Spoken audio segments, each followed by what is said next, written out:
Well, hello. I'm so glad you came back again. I hope you enjoyed our guest reader. I know I enjoyed hearing a different voice and listening to her. What a fun change.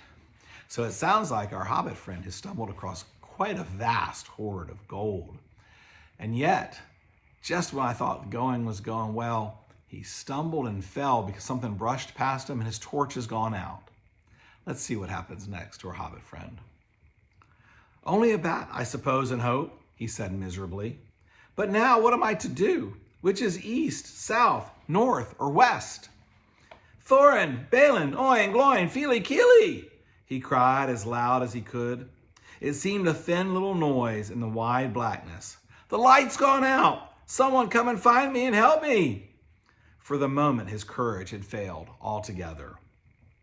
Faintly, the dwarves heard his small cries, though the only word they could catch was, "Help!" "Now what on earth or under it has happened?" said Thorin. "Certainly not the dragon, or he would not go on squeaking." They waited a moment or two, and still there was no distant dragon noises, no sound at all, in fact, but Bilbo's distant voice. "Come, one of you, get another light or two," Thorin ordered. "It seems we have to go and help our burglar." "It is about our turn to help," said Balin. "I am quite willing to go. Anyway, I expect it is safe for the moment." Gloin lit several more torches, and they all crept out, one by one, and went along the wall as hurriedly as they could. It was not long before they met Bilbo himself coming back towards them. His wits had quickly returned as soon as he saw the twinkle of their lights. "Only a bat and a dropped torch, nothing worse," he said in the answer to their questions. Though they were much relieved, they were inclined to be grumpy at being frightened for nothing. But what they would have said if he had told them that at the moment about the Arkenstone, I don't know. The mere fleeting glimpses of treasure which they had caught as they went along had rekindled all the fire in their dwarvish hearts. And when a heart of a dwarf, even the most respectable, is wakened by gold and jewels, he grows suddenly bold and he may become fierce. The dwarves indeed no longer needed any urging. All were now eager to explore the hall while they had a chance, and willing to believe that, for the present, Smaug was away from home. Each now gripped the lighted torch, and as they gazed first on one side and then on another, they forgot fear and even caution. They spoke aloud and cried out to one another as they lifted old treasures from the mound or from the wall and held them in the light, caressing and fingering them. Feely and Keely were almost in a merry mood, and finding still hanging there many golden harps strung with silver, they took them and struck them. And being magical and also untouched by the dragon, who had small interest in music, they were still in tune. The dark hall was filled with a melody that had long been silent. But most of the dwarves were more practical. They gathered gems and stuffed their pockets, and let what they could not carry fall back through their fingers with a sigh. Thorin was not the least among these, but he always searched from side to side for something which he could not find. It was the Arkenstone, but he spoke of it yet to no one. Now the dwarves took down mail and weapons from the wall and armed themselves. Royal indeed did Thorin look, clad in a coat of gold-plated rings, with silver-hafted axe and a belt crusted with scarlet stones. "Mr. Baggins," he cried, "here is the first payment of your reward. Cast off your old coat and put on this." With that, he put on Bilbo a small coat of mail, wrought for some young elf prince long ago. It was of silver steel, which the elves called mithril, and with it went a belt of pearls and crystals. A light helm of figured leather, strengthened beneath with hoops of steel, and studded about the brim with white gems, was set upon the hobbit's head. "I feel magnificent," he thought, "but I expect I look rather absurd. How they would laugh on the hill at home. Still, I wish there was a looking glass handy." At the same time, Mr. Baggins kept his head more clear of the bewitchment of the hoard than the dwarves did.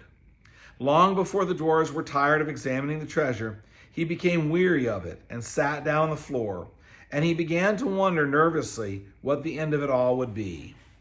I would give a good many of these precious goblets, he thought, for a drink of something cheery out of one of Bjorn's wooden bowls. Thorin, he cried aloud, what next? We are armed, but what good has any armor ever been against Smaug the Dreadful? This treasure is not yet won back. We are not looking for gold yet, but for a way of escape, and we have tempted luck too long. You speak the truth, answered Thorin, recovering his wits. Let us go. I will guide you. Not in 1,000 years shall I forget the ways of this place. Then he hailed the others, and they gathered together, and holding their torches above their heads, they passed through the gaping doors, not without many a backward glance of longing. Their glittering mail they had covered again with their old cloaks, and their bright helms with their tattered hoods, and one by one they walked behind Thorin, a line of little lights in the darkness that halted often, listening in fear once more for any rumor of the dragon's coming. Though all the old adornments were long moldered or destroyed, and though all was befouled and blasted with the comings and goings of the monster, Thorin knew every passage and every turn. They climbed long stairs and turned and went down wide, echoing ways, and turned again and climbed yet more stairs and yet more stairs again. These were smooth, cut out of living rock, broad and fair, and up went the dwarves went, and they met no sign of any living thing, only furtive shadows that fled from the approach of their torches, fluttering in the draughts. The steps were not made, all the same, for hobbit legs, and Bilbo was just feeling that he could go on no longer when suddenly the roof sprang high and far beyond the reach of their torchlight. A white glimmer could be seen coming through some opening far above, and the air smelt sweeter. Before them, light came dimly through the great doors that hung twisted on their hinges and half burnt. This is the great chamber of Thor, said Thorin, the hall of feasting and council. Not far off now is the front gate. They passed through the ruined chamber. Tables were rotting there. Chairs and benches were lying overturned, charred and decaying.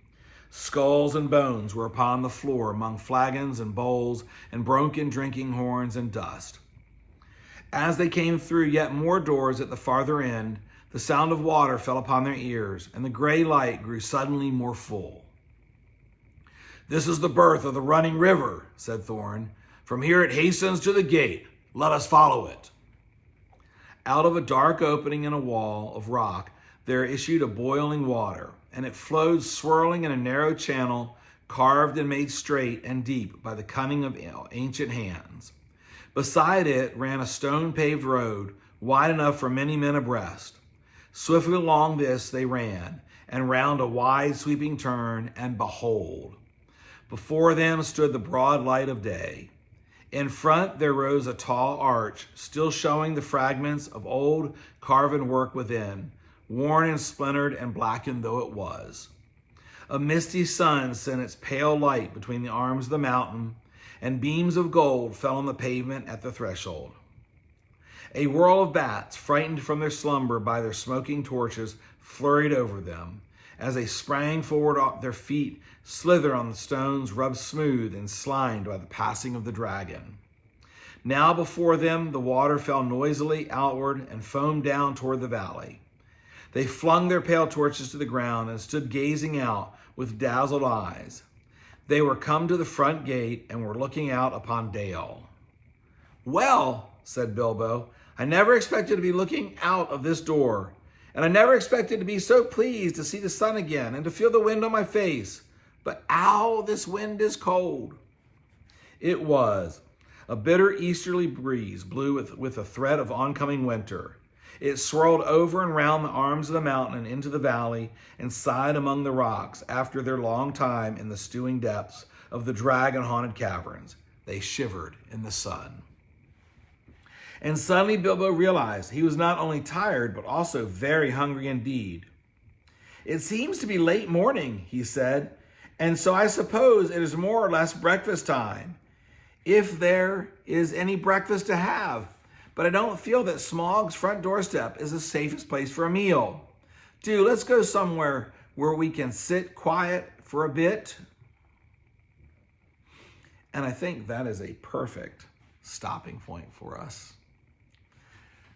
I'm excited that our travelers have made it out the front gate, but I'm very concerned because I don't feel like we've dealt with the dragon. I expect that will have to happen soon enough. Until we get together again, have a beautiful day.